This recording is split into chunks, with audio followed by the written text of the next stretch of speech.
اور ایک خبر بالی ووڈ سے۔ بالی ووڈ کے میگا اسٹار سلمان خان کو ان کی گاڑی میں نشانہ بنانے کے منصوبے کا انکشاف ہوا ہے۔ میڈیا رپورٹس کے مطابق ممبئی پولیس نے اداکار سلمان خان پر حملے کی ایک اور سازش کا پتہ چلا ہے، جس میں انکشاف ہوا ہے کہ Lawrence Bishnoi group Bollywood کے اسٹار اداکار کو مہاراشٹر کے علاقے پنویل میں ان کے فارم ہاؤس کے نزدیک گاڑی میں نشانہ بنانے کی منصوبہ بندی کر رہا تھا۔ سلمان خان پر حملے کی منصوبہ بندی کے الزام میں 4 افراد کو گرفتار کر کے مقدمہ درج کر لیا گیا ہے۔ اس سے قبل 14 اپریل کو 2 موٹر سائیکل سواروں نے ممبئی کے علاقے باندرا میں واقع سلمان خان کے گھر پر فائرنگ کی تھی۔ فائرنگ کرنے والوں کو بھی گرفتار کر لیا گیا تھا۔ سلمان خان کو گینگسٹر لارنس بشنوئی نے قتل کرنے کی دھمکی دی ہے۔ لارنس بشنوئی گینگ کا مطالبہ ہے کہ سلمان خان نے کالے ہرن کو مارنے پر معافی نہیں مانگی ہے اب تک۔ لوک سبھا انتخابات کے 7ویں اور آخری مرحلے میں آج 8 ریاستوں مرکز کے زیر انتظام خطے کی 57 سیٹوں پر صبح سے ووٹنگ شروع ہوئی۔ گرمی کی وجہ سے بیچ میں ووٹنگ کی سست رفتاری سے نوٹ کیا گیا اس کو، لیکن شام ہوتے ہوتے بہتر ہو گیا۔ آج پولنگ کے آخری مرحلے میں صبح 7 بجے سے شام تک 57 پارلیمانی نشستوں اور اڈیشہ قانون ساز اسمبلی کی 42 نشستوں کے لیے ووٹنگ ہوئی، جس میں ساتھ ہی وزیر اعظم نریندر مودی، مرکزی وزیر داخلہ امت شاہ، کانگریس کے صدر ملکارجن کھڑگے اور راہل گاندھی نے لوگوں سے اپیل کی کہ وہ آخری مرحلے میں بڑھ چڑھ کر زیادہ سے زیادہ تعداد میں انتخابی مراکز پر آئیں اور ووٹ دیں۔ غزہ میں اسرائیلی بمباری سے 80% سے زیادہ اسکول اور تمام یونیورسٹیاں تباہ ہو گئی ہیں۔ غیر ملکی خبر رساں ادارے کے مطابق 17 جنوری کو اسرائیلی بمباری سے غزہ میں بچنے والی آخری یونیورسٹی بھی ملبے کا ڈھیر بن گئی ہے، جبکہ صہیونی بمباری میں غزہ کے 80% سے زیادہ اسکول تباہ ہو چکے ہیں۔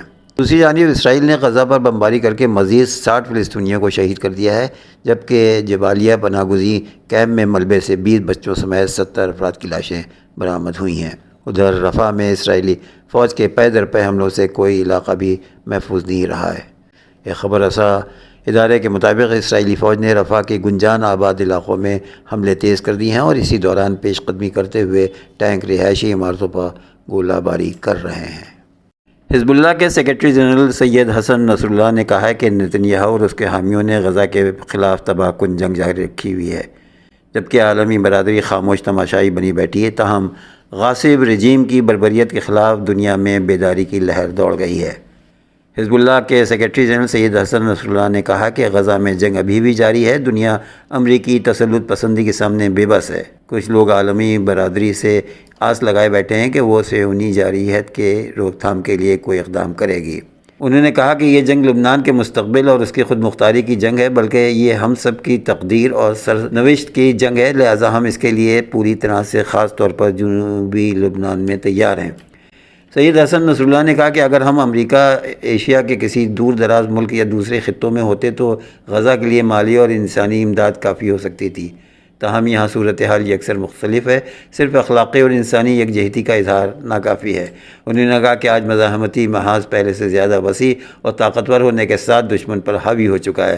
خود صہیونی حکام اس کا اعتراف کرتے ہیں ہوئے کہتے ہیں کہ ہم گزشتہ 80 سال کے برعکس ایک سنگین صورتحال کا سامنا کر رہے ہیں۔ سید حسن نصر اللہ نے کہا کہ جنوبی لبنان کی جنگ کے نتائج محض اندرونی اور سیاسی فوائد تک محدود نہیں ہیں، بلکہ اس سے کہیں بالاتر ہیں، جو کہ 2000 میں لبنان کی آزادی اور 2006 میں فتح کی شکل میں حاصل ہوئے تھے۔ ایران کی وزارت خارجہ کے ترجمان ناصر کنعانی نے جمعہ کے روز یورپی یونین کی جانب سے ایران کے متعدد حکام اور اداروں پر عائد کی گئی پابندیوں کی مذمت کی ہے۔ وزارت کے پریس بیان میں یہ تبصرہ کیا گیا ہے کیونکہ یورپی یونین نے جمعہ کے روز ایرانی وزیر دفاع سمیت 6 ایرانی اہلکاروں اور 3 اداروں پر مشرق وسطی اور بحر احمر کے علاقے میں امن و سلامتی کو نقصان پہنچانے یا یوکرین کی منتقلی میں ان کے مبینہ کردار کے خلاف جنگ کی حمایت میں روس کو بغیر پائلٹ کے فضائی گاڑیاں پر پابندی عائد کر دی ہے۔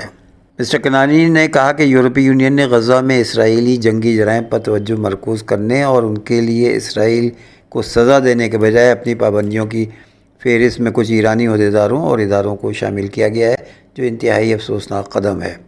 انہوں نے اس بات پر افسوس کا اظہار کیا کہ یورپی یونین نے ایک بار پھر مغربی ایشیا میں زمینی حقائق سے آنکھیں موند لی ہیں اور ایران کے خلاف فرسودہ اور غیر مؤثر پابندیوں کے اقدامات کا سہارا لیا ہے۔ ایرانی ترجمان نے اس بات پر زور دیا کہ بالخصوص علاقائی اور بین الاقوامی امن و سلامتی کو یقینی بنانے کے لیے ایران اپنے اصولی پالیسیوں کو جاری رکھے گا اور وہ یورپی یونین کے اس طرح کے تباہ کن اقدام کا جواب دینے کا حق محفوظ رکھتا ہے۔ امریکہ کے صدر جو بائیڈن نے سابق صدر ڈونالڈ ٹرمپ کو جیوری کی جانب سے مجرم قرار دیا جانا قانون کی فتح قرار دیا ہے۔ گزشتہ روز نیو یارک کی جیوری نے ڈونالڈ ٹرمپ پر فحش اداکار اسٹارمی ڈینیلز سے جنسی تعلق چھپانے کے لیے رقم کی ادائیگی سے متعلق تمام 34 الزامات کو درست قرار دیتے ہوئے انہیں مجرم قرار دیا تھا۔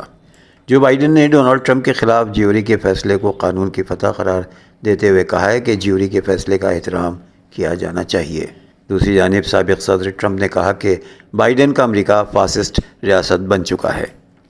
ڈونالڈ ٹرمپ نے اپنے اوپر لگے الزامات کو غلط قرار دیتے ہوئے کہا کہ مجھ پر یہ مقدمہ دھاندلی ہے، میں بالکل بے قصور ہوں، یہ مقدمہ میری توہین ہے، لیکن معاملہ ابھی ختم نہیں ہوا ہے۔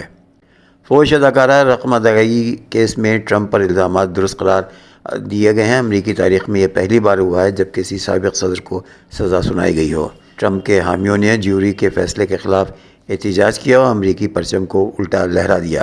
یاد رہے کہ امریکہ کے سابق صدر ڈونالڈ ٹرمپ پر الزام تھا کہ ان کے اسٹارمی ڈینیلز کے ساتھ جنسی تعلقات تھے اور انہیں چھپانے کے لیے 2016 کے صدارتی انتخابات کے موقع پر اسٹارمی کو رقم دی گئی تھی، جس کے نتیجے میں ڈونالڈ ٹرمپ الیکشن جیت گئے تھے۔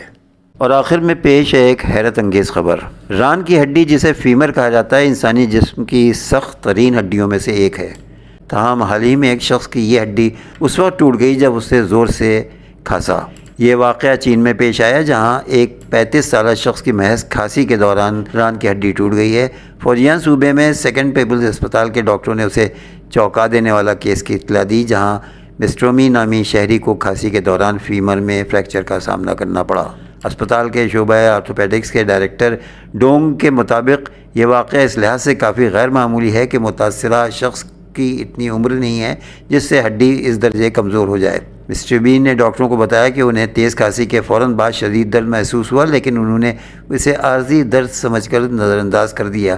تاہم جب وہ چلنے لگے تو انہیں ران میں شدید درد محسوس ہوا، جس پر انہیں ڈاکٹر سے رجوع کرنے کا فیصلہ کیا۔ متعدد ٹیسٹ کے بعد میں ڈاکٹروں نے اس بات کی تصدیق کی کہ یہ ماضی میں ہڈیوں کی کسی بیماری میں مبتلا تھے، تاہم ان کی چلنے پھرنے کی عادت، ناقص خوراک اور ورزش کی کمی کے نتیجے میں ان کی ہڈیاں نازک ہی رہ گئیں۔ 35 سالہ شہری نے بھی اس بات کا اعتراف کیا ہے کہ وہ عام طور پر پانی کی جگہ سافٹ ڈرنکس استعمال کرتا تھا۔ سافٹ ڈرنکس جس میں کیلشیم کو صحیح طریقے سے جذب ہونے سے روکتی ہے، اس طرح ہڈیوں کی صحت متاثر ہوتی ہے۔